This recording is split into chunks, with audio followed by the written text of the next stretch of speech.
Good morning online child. Today I am going to teach about bilinear transformation, that is IAR filter designed by bilinear transformation.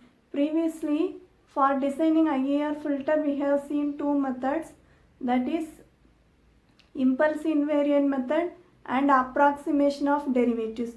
These two methods are are only suitable for low pass filter and band reject filters.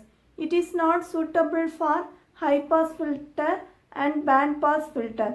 So this limitation is overcome by bilinear transformation. Okay, this bilinear transformation is one-to-one mapping. That is, it is a mapping technique. It is one-to-one mapping, that is from S plane to Z plane. Mapping is done from S plane to Z plane. This bilinear transformation method avoids aliasing of frequency components. Okay, this mapping is one-to-one mapping, that is all the poles in the left half of S plane is mapped inside the unit circle of Z plane. Okay, all the poles in the left half of S plane is mapped into the unit circle of the Z plane. You can see this is S plane, this is Z plane. So all the poles, left half poles are mapped inside the unit circle of Z plane. In S plane we have y axis as j omega, x axis as sigma. In Z plane we have x axis as real of Z, y axis as imaginary of Z. Here the transformation formula is S equal to 2 by t into 1 minus Z power minus 1 divided by 1 plus Z power plus 1. It can be also written as S equal to 2 by t into Z minus 1 divided by Z plus 1. Using this transformation formula, you can do problems in bilinear transformation method. Next we can see about frequency warping. Okay, next we can see frequency warping. In frequency warping we have two equations. Frequency warping.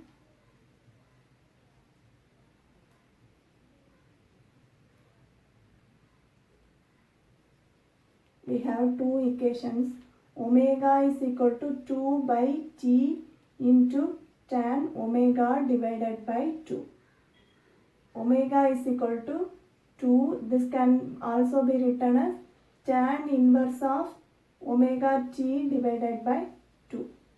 These two equations use the relationship of frequency in two different domains. Okay, these two equations use the relationship of frequencies in two domains. Generally frequency warping means at low frequency the analog and digital filters have same linear relationship. At low frequencies the analog frequency and digital frequency will have linear relationship, but at high frequencies the analog and digital frequencies have non-linear relationship. Okay, they have non-linear relationship. So there is a distortion introduced into the digital filter. So there is a distortion introduced into the digital filter. That distortion, otherwise that effect is called frequency warping effect. Okay, that effect is called frequency warping effect. This frequency warping effect can be overcome by pre-warping effect. This can be overcome by pre-warping effect. So pre-warping effect means, you can see pre-warping effect. Pre-warping effect. In frequency warping effect we have the graph this like this way. This shows the relationship between the two frequencies.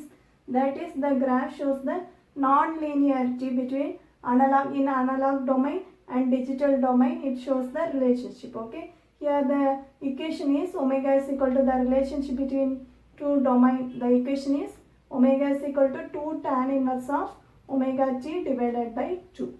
This pre-warping effect means The analog filter is designed to compensate the frequency warping effect. Okay, the analog filter is designed to compensate the frequency warping effect by setting the frequency omega is equal to 2 by t tan omega divided by 2 for every frequency specification. For every frequency specification, we are setting the frequency omega equal to 2 divided by t into tan omega divided by 2, so that the frequency, corner frequency or the center frequency is controlled. So that the center frequency is controlled, and this effect is called pre-warping effect. That we are introducing pre-warping to avoid frequency warping.